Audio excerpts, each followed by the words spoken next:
Alrighty, welcome back in. I know that we did two parts of the pregnancy series, and then we promised a third, and have not done the third yet.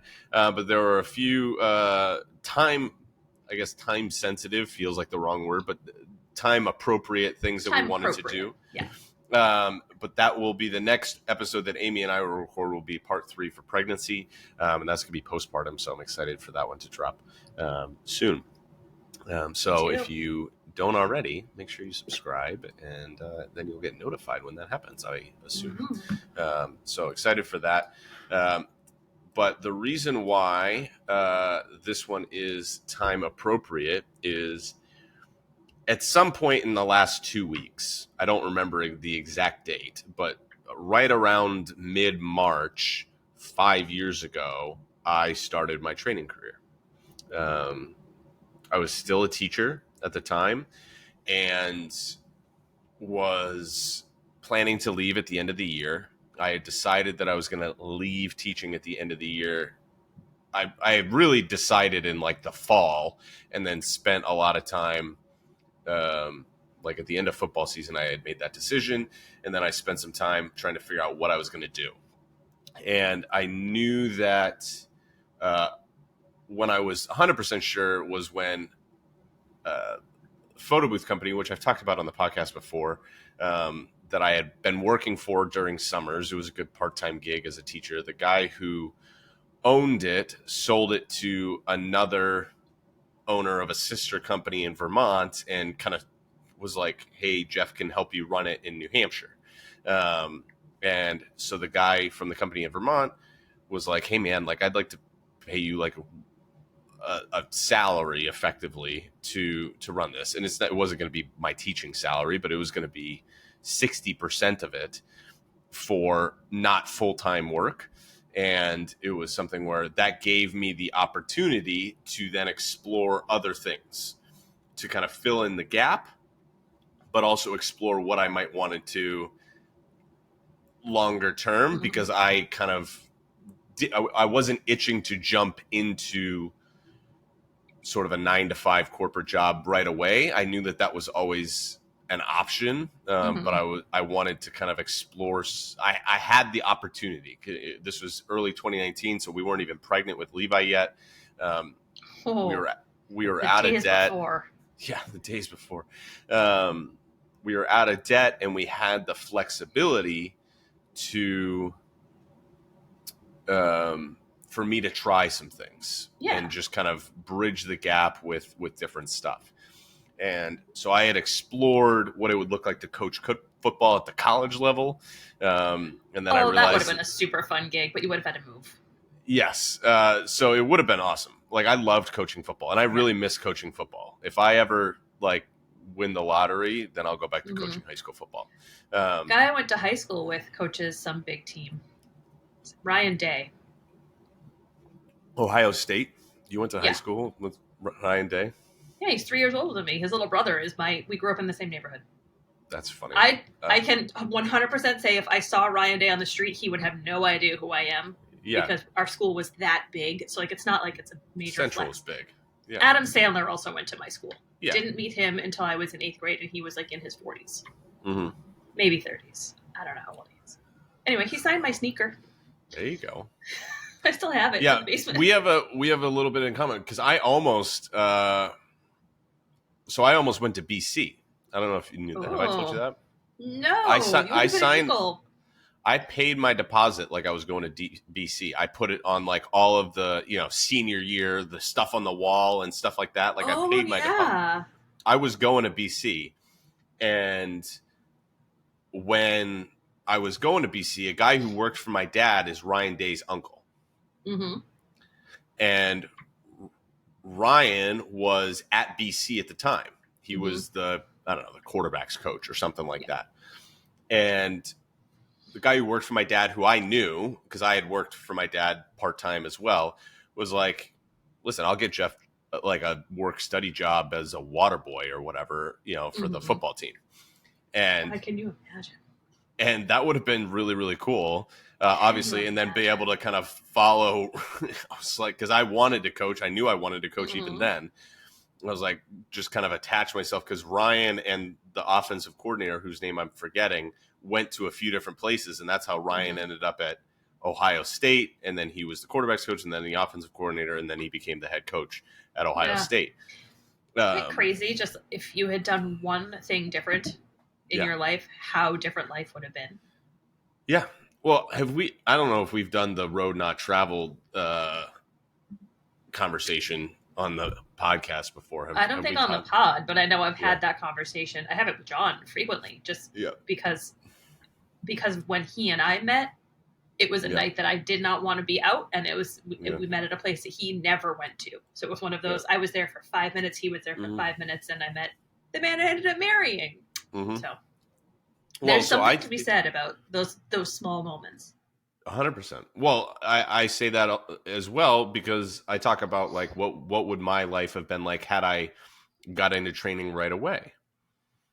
Because I was a coaching minor, so I ended up not going to BC. I ended up going to UNH for financial reasons because great school, by the way. Yes, and I ended up making my way through, and I don't regret the decision at all. But I could have, like had I gone to BC. It could have looked very differently, but I also wouldn't have met Megan. Very different, yeah. Exactly.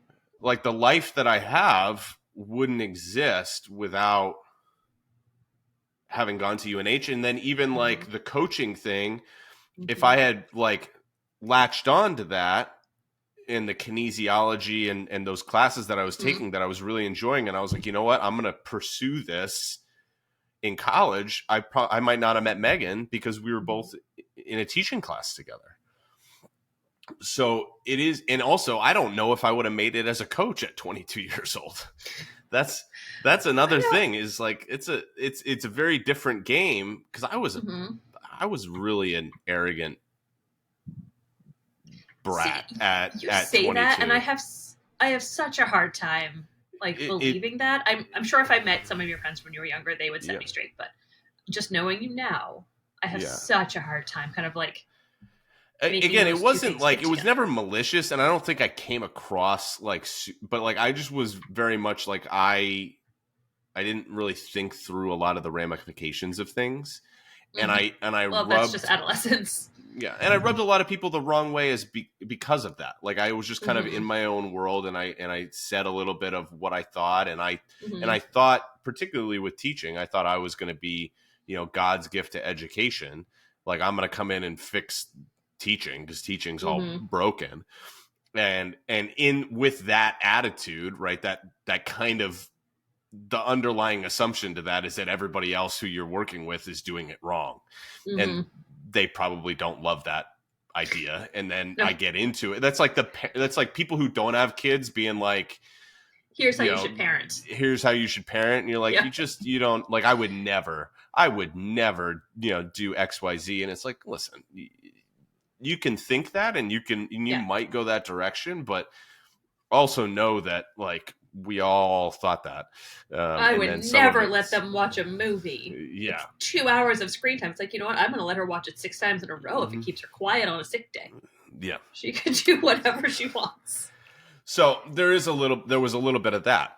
I think having an education background is super important for what we do. I also think it did make me a better coach and the life experience there. But it wasn't the same.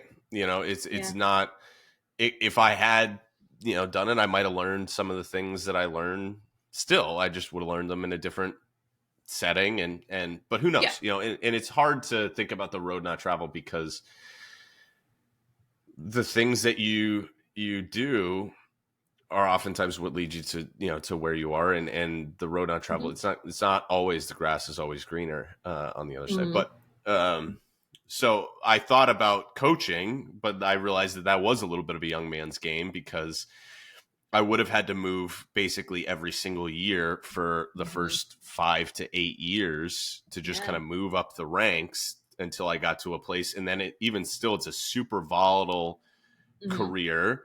It's very, very time commitment heavy. Like I interviewed at UNH and I had the job opportunity, and I was going to make like $6,000 for the season. and I was going to work like 80 hours a week. It was an like being a teacher again. It was way more than teaching. I didn't work nearly as hard as most teachers do when I was teaching. Like I left a lot of teaching at school, and part of that was a function of the schedule that we had, and I had a lot of prep time and stuff like that. But it was a moment where I was like, this would be one thing if I was 22 years old and I could just sleep on somebody's couch and move every year. But like I'm married, I was 27, 28, married, thinking about kids. Like this isn't a game that we're going to play here. And so then I had been helping some friends with their training just out of a hobby. And I had been doing the strength and conditioning stuff for the high school team that I coached, and was like, well, let me explore what this would look like, because the hours for that really paired well with the hours that I would need to hold for photo booth stuff. Because that was mainly weekends at night when nobody's training. And so I was like, I could do this during the week and then photo booth on the weekends and do my admin stuff around it and be fine. And so I went and I called up a gym. This is a funny story, actually. I called up a gym that looked like it would be a good fit, basically. And they didn't have an opening, really. They kind of had an opening, but it wasn't like super public. And I called them up and I'm like, listen, I have no certification, no experience, nothing to speak of. But I've trained for a while and I'm looking to get into this. Like, would you have an exploratory meeting with me about like what it would take, like what you would need for me to do in order to be considered for, this training position? And I did. And they were like, go get this certification, and then you're able to train. And I did. So this was like February of 2019. And in 3 weeks, I got this certification. It was like, I don't even remember how many hours it was. It was an absurd amount that I just dove into it, read like a 400-page book on mechanics. And then I went to a weekend thing and did the thing. And I got certified. And then I went and they kind of gave me a couple of weeks of like sort of on the ground training stuff at the gym there to like do things their way. That was February break of 2019 was when I did that kind of like on the ground stuff. And then I had 2 weeks where I had a schedule there. And the second week in, so at that point I'd worked there for 3 weeks. I still hadn't gotten paid. And I'm like, hey, this is getting a little odd. Like, why are you not paying me? Like I did my thing. And finally they were like, okay, like the owner was there. And I was like, hey man, I still haven't gotten paid yet. And he pulls out a wad of cash from his pocket and hands me a stack of 20s, like, appropriate for what it was. And I just told him what I was owed, and he just trusted me and handed it to me. And I was like, I don't know if that's the best way to run business. That's not super great. And he was a little bit of a socially awkward person anyway. And I didn't love some of the things that we were doing there already. And then I had an interview, or I saw something pop up for what was at the time Seco Sports Club, but PAC, where Megan worked out, because my wife was working out I worked out at home my entire time. I'd never had a gym membership, but I'd come with her a few times to Seacoast, and I saw that they had an opening, and I was like, hey, can you text Heather, who was running at the time? I was like, hey, can you text Heather and just figure out who I should talk to about this? And Heather was like, me. I was like, okay, cool. So I had a phone call with Heather, and then I met with John, and who's the owner, and it was the stark difference between those two meetings and all the interactions that I had at this other gym was enough for me to be like, yeah, I'm gonna go ahead and bow out. Even though they had kind of taken the time, I was like, I don't really want to attach my training career to this. And so I don't know if I'm Still here. Okay, I'm still here. Yeah, so I was like, I'm gonna bow out of this. You're still here. You froze for a second. I froze for a second. Sorry. We're trying this in my basement, my new office setup in my basement, and so this is the first time. So we're seeing how the Wi-Fi operates down here. But if it works, this is gonna be my new office, my new podcast setup. So I didn't want to attach my training career. Extender. I've tried the extender thing, and it just doesn't really work all that well. Right. Maybe I haven't tried the right one. Maybe I haven't. Or had the right person set it up. Yeah. I don't know. Come on, I'm married to a tech guy. He does it all. Yeah. John, come help. I turn things off. He doesn't listen to this, but, John, come help. No, he doesn't. No, the only one he's listened to is one that I made him sit down and watch on the TV, because he's like, I need to see you talk. I'm like, oh, look at me all day. So sweet. Well, I mean, listen, he was all up in your business today at class. I know. I was like, you can take it. There's an empty riser. Like, move. Oh my goodness. It's very, very cute. All up in Amy's grill today doing some squats. It's because I've been taking this class for 2 years. Yeah. There's a lot of more to look at. Anyway, so I didn't want to hitch my wagon to this owner. And again, I've been very blessed that I have not really worked for a bad boss in my career. Like, the principal at my school was fantastic. Like, I've always had really good bosses. And I just know that it makes a huge difference. And so I was like, okay, Absolutely, I'm going to go. yes. Yeah. And there was like a little bit more potential for growth at PAC I saw. And so I was like, okay, I'll give that a whirl.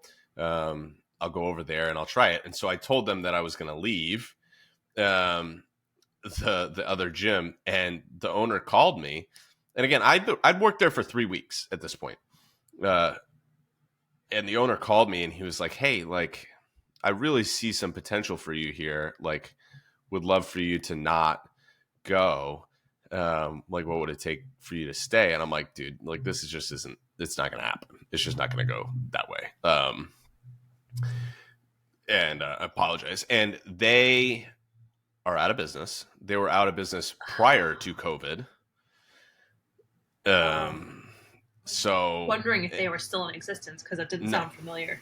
No, they were out of business before COVID.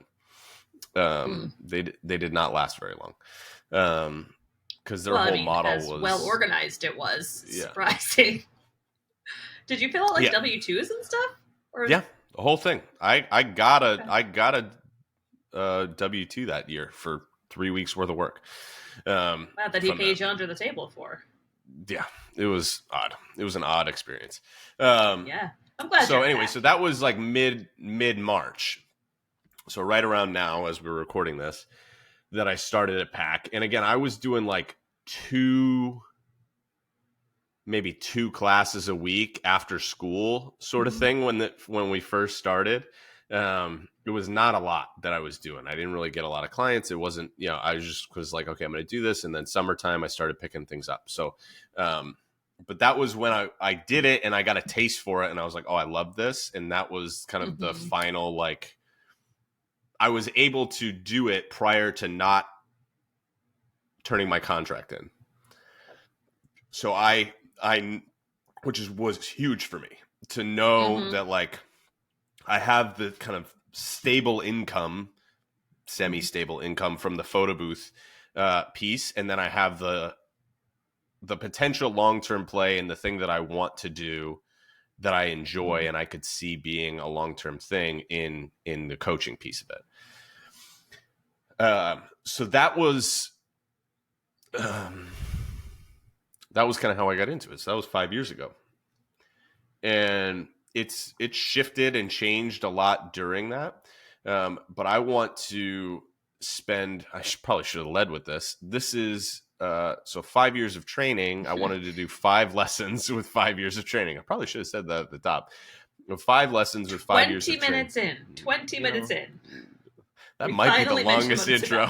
That's probably the longest intro. Would it really be our podcast if it didn't take us for freaking ever to get to the point? Oh, man. We might have a dead thing. Oh man. Oh man. All right. So, this is going to be things that I've learned in general, kind of about training and about fitness and nutrition. They're also going to be like tied in lessons from my journey as a coach. If I do this how I imagine it, I think it could be really cool. But we'll see how that goes. First lesson: more isn't always better.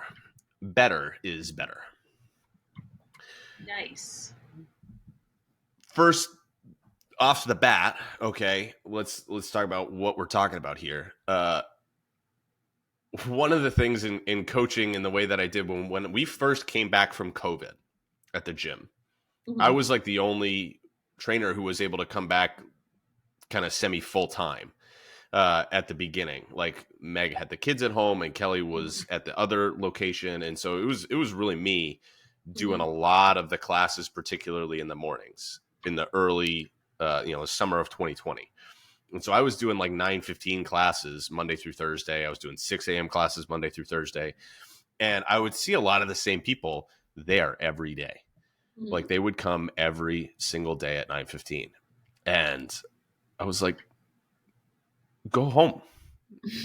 Like you need to not be like, you can't do all of these to the extent that we're going to here. That doesn't mean that you can't work out every day, but like what we were doing was total body strength and conditioning, and they were doing it every day. Every day. And you're not getting significantly more out of that, and the risk for injury is there. The idea of like, I'm going to, with walking as an example, like, people say 10,000 steps a day. I'm going to do 15,000 steps or 20,000 steps. With nutrition, it's like, I'm going to, we could get a 500 calorie. I'm going to do a 800 calorie deficit. Like more isn't always better. Better is better. Like more weight isn't always better. More reps isn't always better. More time, more intensity, more is not always better, because it oftentimes can lead to burnout. So like if you're go ahead. I know that when I'm trying to do more reps than I know that I should, my form gets so sloppy, and that's when I physically feel it in places, obviously, that I shouldn't be feeling it in, like my back or my knees, when I'm trying to do things that are not meant for either of those. So just better and more focused rather than just trying to go more. 100%. This is from the lesson, right? From a business perspective, for me, and we talked about this on the last episode from Fit Life, right? It's very easy to chase more, because there's a lot of people who, in my business, who have more clients or more followers or more revenue or whatever it is, and more isn't always better. It could be in certain circumstances, it could be, but like in the last week, I had a video go, like, by my standards, fairly viral. Like over 100,000 views on this video on Instagram, which is just an absurd number for me. And there's a gajillion comments, and I've gotten like 175 new followers, which is 10% of my following. Like that's just, I've never had that. But the flip side of that is huge. All of my response to it, like everybody else would be like, oh, that's so cool. I'm like, do I turn off the comments on this? Like, do I delete this video? Because you don't want to get that other person. Yeah. You don't want to get that person. Well, and it just is like, I don't know if I want more followers, because I don't know if I'm getting the right people in. I don't know if they're going to resonate with my message, because they're coming from this one video. Which, while I'm proud of that video, I don't know if that's overarchingly representative of what I do as a coach. Like, a lot of people are coming in because they're like, BMI is stupid.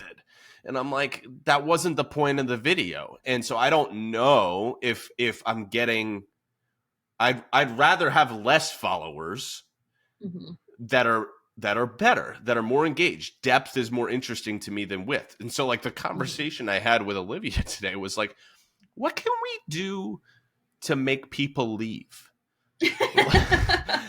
Like, what can I say that's on brand, but like would get people to unfollow me that maybe ought not to be here? Mm-hmm. You know what I mean? That's on brand. That's not like, you know, I'm just going to say something horrible to get people to leave, but like that's polarizing. That might get people to who are on the verge to not be here. And I have something. What? Ask them who their favorite Disney soundtrack is by. Well, we're going to do the Disney movie bracket starting today, so that could get yeah. Amy doesn't think that Hercules no, I didn't say Hercules. Amy doesn't think that Tarzan is the best Disney movie soundtrack. 100% not. It is. Phil Collins is not my favorite artist. No. So I think that's probably, I've never even listened to the soundtrack because I don't care for his voice. I like him. Yeah. I think he's talented, but it's like Stevie Nicks. I think she's super talented and super cool, but I can't listen to her sing. That's interesting. Oh, man. I am interesting. Have we gotten to the first thing yet, by the way? We're on the first thing. We're doing it right now. You jerk. We're almost done the first thing. Like, oh, we're gonna be fine. You always are nervous, and I pull it out at the end.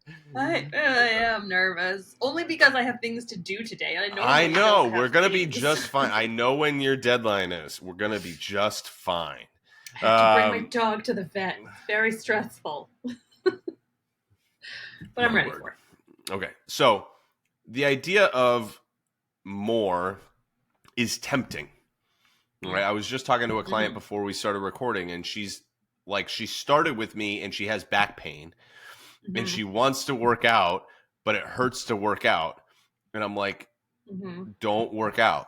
Like more like, or when you do, just do body weight. And she's like, I can do 10, 15 pounds. I'm like, don't do 10 or 15 pounds. It hurts. Right. Like pain is not a normal thing. So like, don't do more at the expense of other things. Like do better and then do it longer. And so that leads us into part 2 here, or number 2, which is novelty is the enemy of success. Oh, embrace 100%. Boring. 100%. Yes. So thinking about more, again, more complex is not better. So like you see people on social media and, you know, again, trying to get attention, they're going to do dumb looking exercises that look very complicated. So dumb. But just because they're complicated doesn't mean they're better. In fact, it usually means that they're worse because the basics have worked for a long time. I see some of these where I'm like, how is your back not breaking when you're doing this? Yeah. Because like the way that you're moving and having to shift, I'm like, how are your muscles catching up with how quickly you're transitioning from one form to another? The reason that people can do these things is because they got really, really good at the basics. Those are celebrations of strength or mobility or athleticism. They are not the mechanism to get strong, athletic. You know what I mean? Like you see, like, do this to get a snatched waist, you know, kind of stuff. And you're like, listen, that's not how you got abs. You got abs because you ate well, you trained for a long time, and your genetics helped you. Like, that's how you did it. Like, if I do this, it's not to say that I'll look like you. Like, I don't care how hard I train. I'm never going to look like Chris Hemsworth because I'm not 6'3". I know you're going. I can't. I physically can't do it. Like, I don't have the frame for it. And so the idea that I'm going to try to do these complicated things, like novelty is the enemy of success, because people oftentimes are like, oh, I want to, this is where classes, I have a hard time with classes. And I teach classes now the way that I've wanted to do it, where it's like, we're going to do these same exercises for 4 weeks. And you're just going to get better at them. And then we'll do some other stuff for 4 weeks, and we'll do some other stuff for 4 weeks. And then we're probably back to the same exercises again. Because there's only about 20 good exercises. and a bunch of different variations on them. Like there's a bunch of cousins, but they're all basically the same thing. And so people who want, I want a new workout, I want, it keeps our attention. That's why social media is popular. It's because it's quick. Like you see people like watching, and I do this. Like I have a television show on and I'm scrolling on social media because I can't just sit still. And we want the instant gratification, and this is new and it's different, and like, or I can't eat the same foods all the time. Like I get bored eating. It's like, no, you don't get bored because you eat the same bacon, egg, and cheese from Dunkin' Donuts every morning for breakfast. Correct. Or the same bowl of cereal. It's not that you're bored, it's that you don't like what you're doing.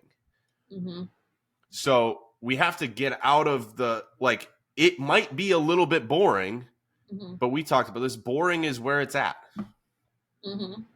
The boring is where it's at. Like, it's very easy to, like, or parenting is a great example of this. The highs and the lows of parenting, where, like, oh, there's this great moment and then there's this really hard moment, but a lot of it's just kind of in the middle. And, like, my favorite moments of parenting are when we're just sitting and the kids are running around and we're not doing anything. Like, we're just at home. Their best life. Yeah, we're just doing the things, and we're just present. And for me, for my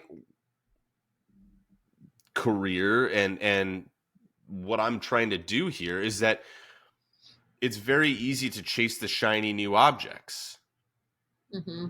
It's very, like, again, not to make on social media, it's like, what's the new trend, or to do the new thing, and or ads or whatever it is. And people ask me all the time, like, what book are you reading, right now? And I'm like, I'm not reading a book right now.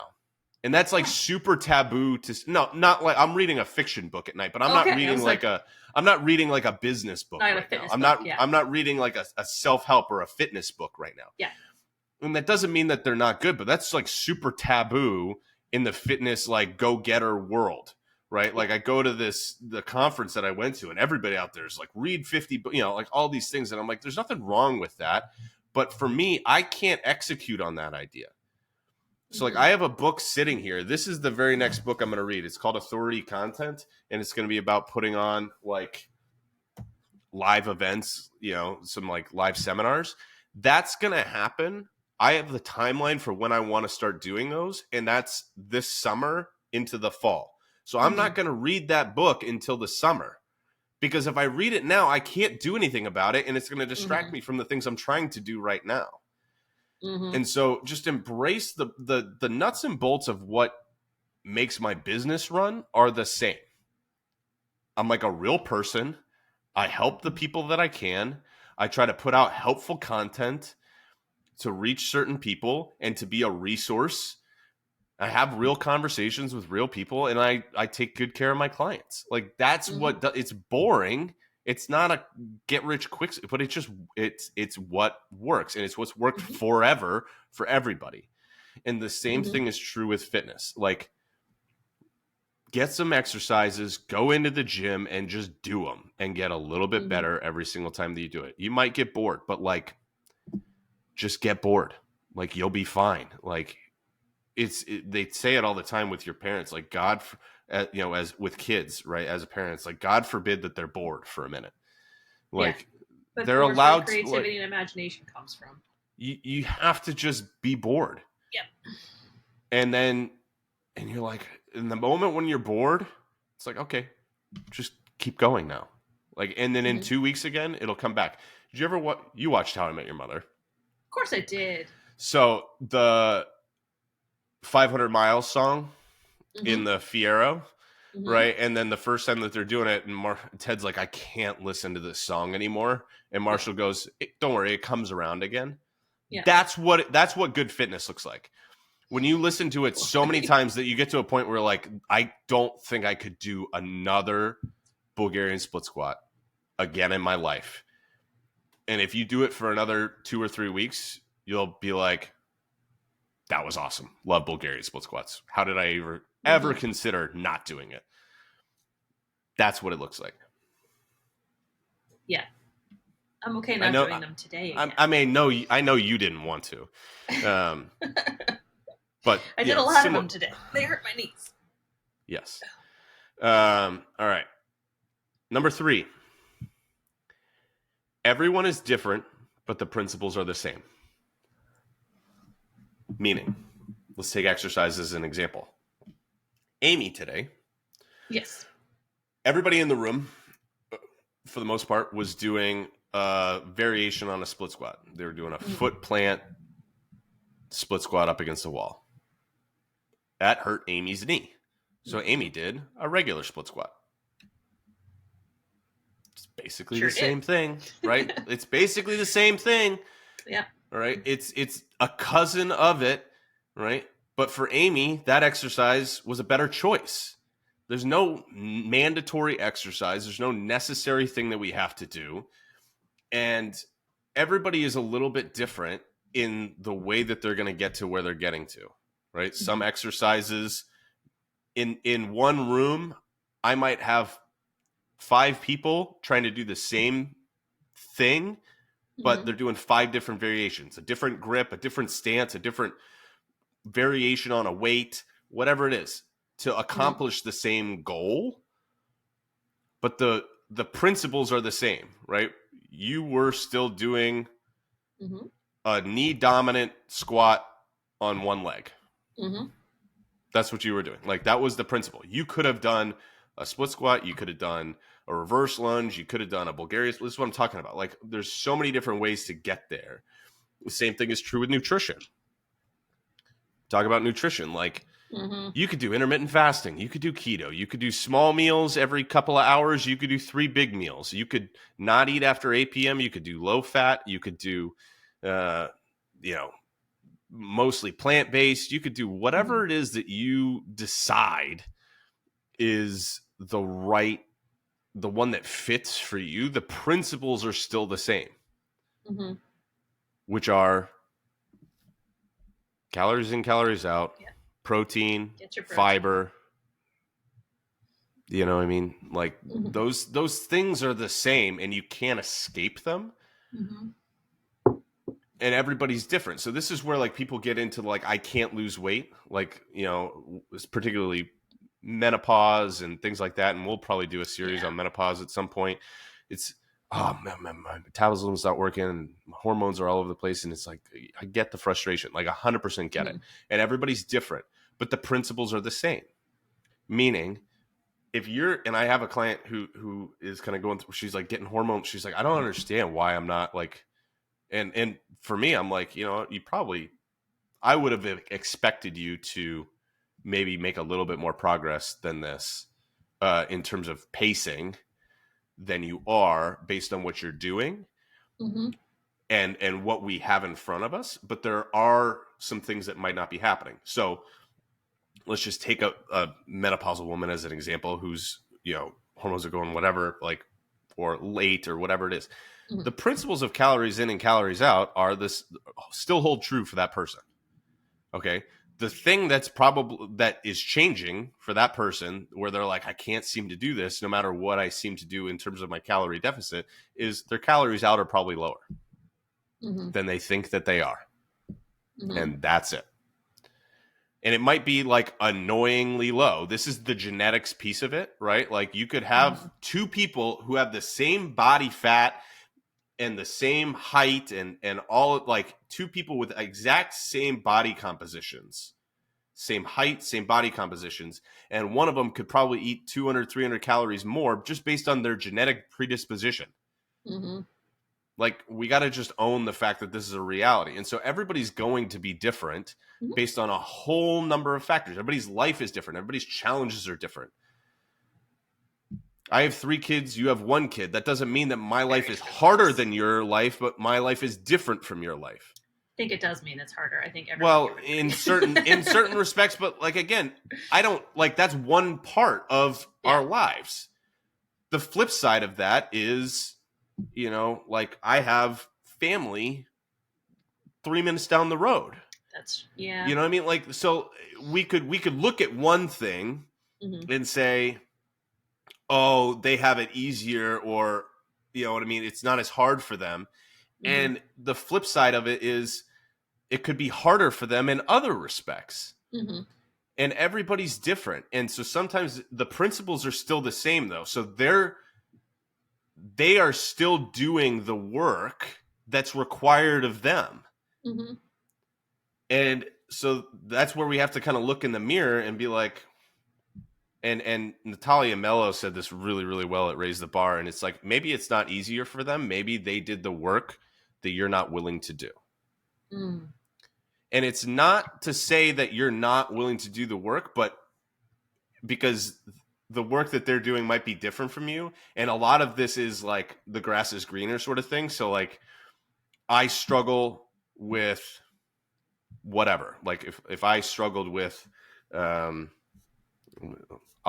say what I actually struggle. I struggle with codependency. Like that was a big thing for me for a long time. And so somebody else might struggle with like not being emotional, like struggling with emotional intimacy. They might want what my struggle is, and I might want for what their struggle is.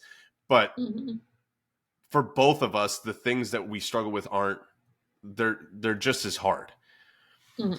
And so the person who's genetically predisposed to maybe burn more calories versus the postmenopausal woman who is genetically predisposed to not burn a lot of calories, they might be the same size and whatever it is, and the premenopausal woman might have to eat 300 calories less, and that's the hard work. But this person over here who has fewer obstacles in that area has obstacles in a different area that we may not see. So the principles are still the same. It's just everybody's going to have a different way of getting there. And the way that that's held true for me is like, hey, what makes a good, like, this is really interesting because there are 3 or 4 trainers, but three who coach like small group strength training classes at PAC, me, Meg, and Kelly. And me, Meg, and Kelly are fairly different in the way that we program stuff. Like there's some crossover, certainly, but if you were to look at our individual classes, you'd be like, those are very, very different from each other. But the principles of what it is that we're doing are the same. The mechanism to getting there is a little bit different. Now, I'm moving toward maybe one side of the principle, and they might be moving, I always say that I'm on one side of the spectrum, Meg's sort of in the middle, Kelly's on the other side of the spectrum in terms of what it is that we're but like the principles of good movement are the same. And it's just different ways of getting there. And the same thing is hold true with me and my business. And each of those trainers has such a following. So like those of us who train with you don't want to, I love Kelly. I think she's so fun and she's wonderful, but I don't want to train with her because she scares me. But it's more because she's like this tiny little ball of fire. But her methods just don't work for me. And then the folks who train with Kelly don't train with you necessarily because your methods don't work for them. We kind of become not molded in your image, but like essentially like, that's how I want to be. No, that method works for me.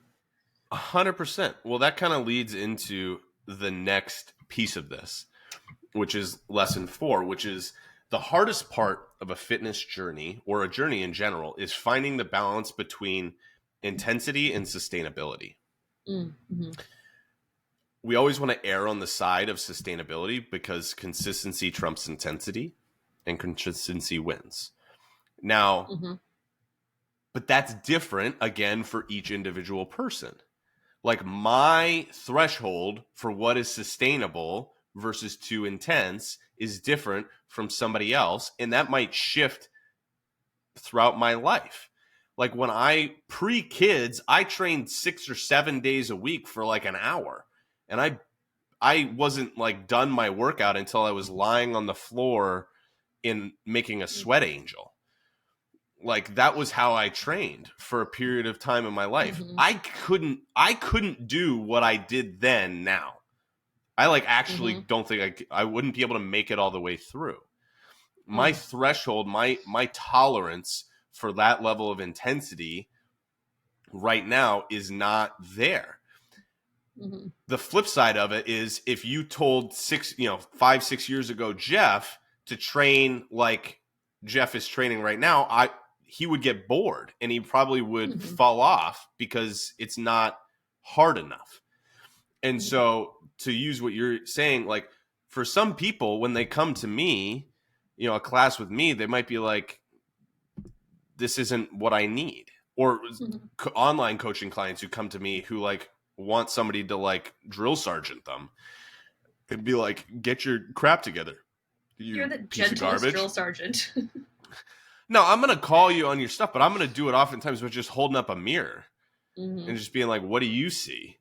And like, all right, what are we going to do about it? Like, that's just my style of doing it. Like how I coach in the gym is people are like, hey, what do you think about this? I'm like, I think you could do it. Or like, I'll look at you when you're putting on a weight and I'll be like, you could put more on that. And that's going to be what it is. Like, that's just how my demeanor is. That's not how it always was.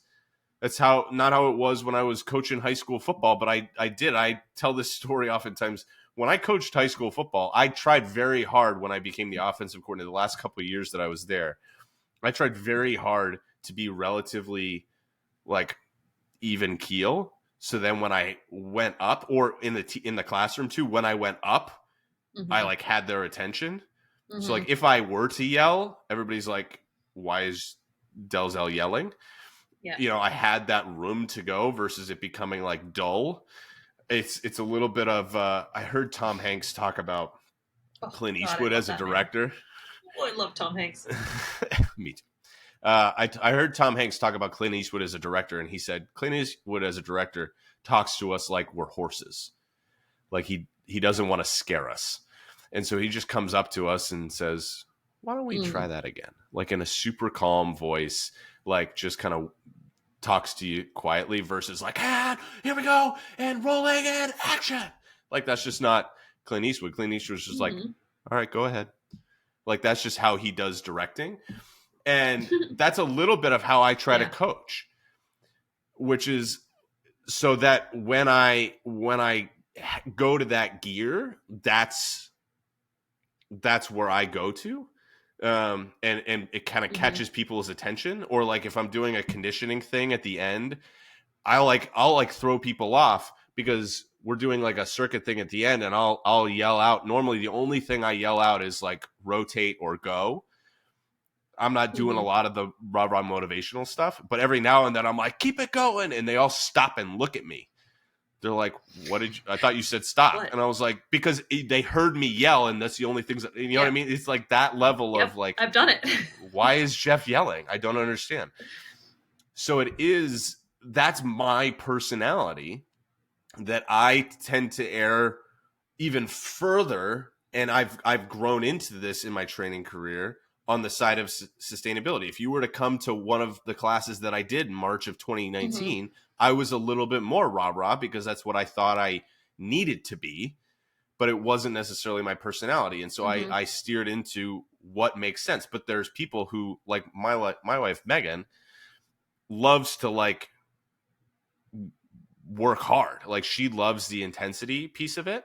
And so she prefers like Mackenzie, who teaches classes, and Mackenzie's like the hardest. I've taken classes with Ken's, and she like wants to bury you. You know, she said it today. She's like, I don't know. But she's so sweet. And gentle she's so about sweet it. about it, but like she wants to bury you. And so she said it. She's like, I don't know why people like me. She said that to me today. She's like, I don't know why people like me. And I'm like, people like working hard, Ken's. Like some people like coming in. Like some people are a little masochistic in that way, and they just like getting their butt pounded into the ground. And I would have 6 years ago.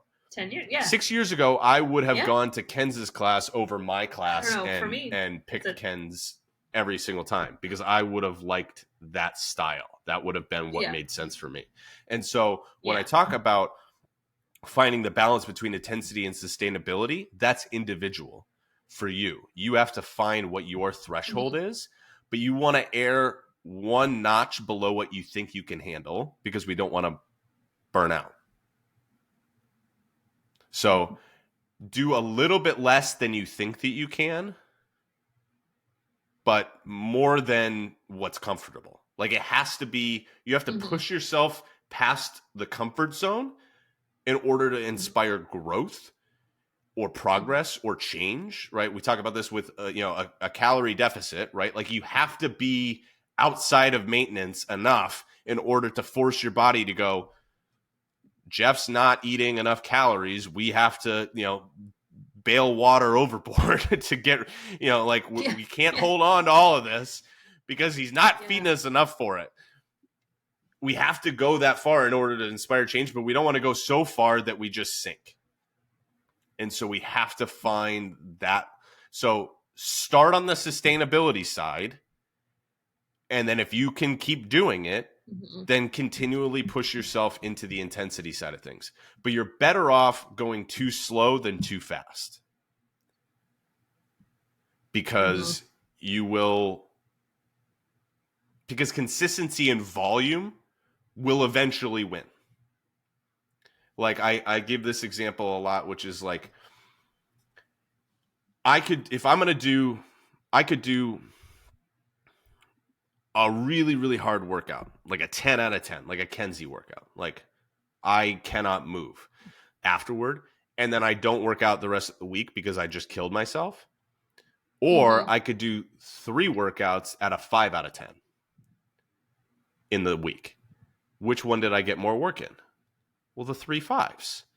Now, none of those individual workouts were anything special, but the volume and the sustainability of that is going to add up over the course of time, because especially if you do that over the course of like 6, 12 months, right?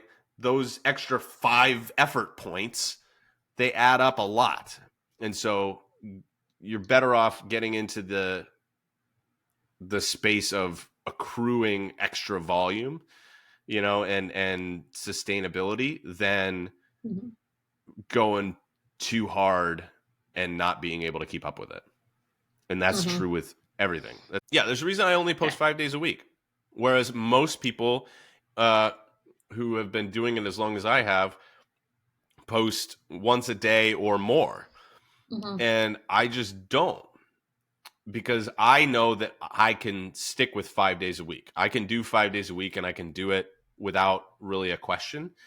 And so I'd rather do 5 days a week than try and fail to do 7. Because going 5 for 5 feels a lot better than going 5 for 7. Even though I get the same amount. And 5 still feels like enough. Like as a person who follows you, you're still one of the more regular people I see posting. 100%. Would 2 more days really make that big of an impact? I don't think so. So that's the more is not always better. Better is better. And so I'd rather do 5 good posts than 7 okay-ish posts. So look at that. I told you we were going to get there. Number 5. We're going to get there? Look at us, 5. Number 5. What gets you in the door isn't always what keeps you coming back. Find joy in the process. So take whatever motivation you have at the beginning. For most people, there's usually body composition goals. Correct. That is the vast majority of people who get into their fitness journey. Or there's really 3. There's 3 categories. There's body composition, there's performance, and then there's health. Those are the 3 things that cause people to, those are the 3 types of goals that you could have. Performance could also mean like less pain, right? How do I perform in my day-to-day activities? But whatever gets you in the door, let it take you in the door. It's not vain to want to, change how your body looks. Like, let it get you in the door. But then also hold it with a loose grip, because it might shift over the course of time. And also recognize that at some point, it's probably not going to be enough to keep you coming back. If you have a goal to lose weight, it's very difficult for that to be the sole goal for a long period of time. And even if it is, at some point, you're going to lose all the weight. And then what are you going to do? Like, what's going to keep you going back? And this is a conversation I just had with one of my clients who is I mean, she's down like 25, 30 pounds. She might have another 10 or Nice. 15 to go from what she wanted to do, and super proud of her. Yeah. Right. And it's taken a while. She's worked really hard, but she's like, now I'm getting into like, what am I going to pursue once I lose weight? Because her relationship with exercise and food has always been centered around weight loss. Since college. She's only ever been exercising and paying attention to what she eats to lose weight. So then what do you do when you hit that goal? It's like, what do I do now? That's a total mind shift. So the things that we need to do to keep you going back are not the same things. And so those are, sometimes you get goals in the other categories. So you set some performance-based goals. Like, hey, I want to do a chin-up that I've never done before. Or I want to lift, 245 pounds on my hip thrusts or whatever it is. You can shift the goal to a different body composition goal. Hey, I lost all the weight. Now I want to put on a bunch of muscle. I want to build a dump truck butt, whatever it is. But also like other parts and benefits that come via exercise and nutrition are like, how do you feel mentally? How do you feel emotionally? The community that you build as a part of it. How do you show up as a parent, a friend? A lot of these things are not always the same, and they will shift over the course of time. Like, it's very strange for me, and I think I've said this before on the podcast. Like, I still coach the small group stuff at the gym, and people who I respect in the industry because are like, why do you still do that? Because my business is online. Like, that's where my income, that's where most of my clients are. I don't train anybody one-on-one anymore in person. Like, but I still do these classes, and everybody's like, why do you still do those? And I'm like, it's part of the process for me. It's part of the joy of being a coach is doing this in person. And I'm not just going to pursue the more revenue, which is what got me in the door, right? Like when I first started with these programs or whatever it is, it's like, I gotta make money. And originally when I first started online, you get all these promises. This is in 2020, summer of 2020, a year into my coaching career, COVID, newborn son, everything I thought, photo booth shuts down. To bring it back to the beginning, photo booths shut down, the gym shuts down. And so I'm in a position where I'm like, I don't know if I made the right call here. These two things that I thought were going to be pretty sustainable, and I was going to have a longer runway to grow my coaching career. Now this has to become my main source of income, because I never went back to photo boothing really after that. And so I lost 60+% of my income very quickly. And gyms weren't what they were. So I had to pivot and figure out some stuff. And I started online and I started doing the thing. And when you start online, like, everybody's like, oh, I make, $20,000 months, $100,000 months. And you're just like, holy cow, man, how are you doing that? And I was like, that sounds pretty cool. I'm not going to lie to you. Like, that sounds pretty cool. But like, I don't do that, by the way, for what it's worth. I do not even flirt with those numbers. And there are people who I know and I'm very close with who do and are great coaches. But that was why I started. I started in online because I was like, I got to find a way to make money and have a little bit more of a flexible schedule, because I didn't want to be out of the house when people wanted to train in person, which was early in the morning and late at night every night, because that was a little challenging when I had kids. So I was like, I got to find this like flexible schedule and way to make more money. That's what got me in the door. But now it's a little different. And that doesn't mean that is gone from my mind. What got me in the door with training was originally body composition. I was like, I'm going to get in the best shape of my life for my wedding. But now we're married. We've been married for 8 years. And it's like, what are we doing? And I'm still doing it. And so it has shifted. Like, I fell in love with the process. I fell in love with training in the way that I was training. And now I train differently than the way that I was training. It's okay for that to shift, but the things that keep you coming back are not often the things that get you in the door, but embrace the things that get you in the door. And then immediately start looking for other things that are good to help you keep coming back. The things that are process oriented that you can find some joy in. Oh, I like those 5 things. Those are my 5. Those are my 5 lessons. I mean, there's obviously significantly more than that, but trying to be as high level as I could be. So, tight hour. A tight 20 minutes, hour. 20 minutes in, you were like, we're going off the rails here. Yeah. And I pulled it out like I always do. I don't always do it, but I pulled it out. There are some that were like flirting with an hour and a half. I'm like, yeah, Jesus, well, we gotta but those are yeah. Few and far. Those are not ones that I promised to be on time. This one I promised to be on time, and I got you out on time. All right.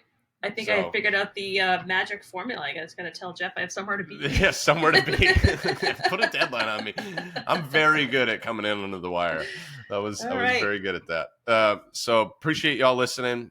Rate, subscribe, review, all the things. And the next one that Amy and I will do will be part 3 of pregnancy postpartum.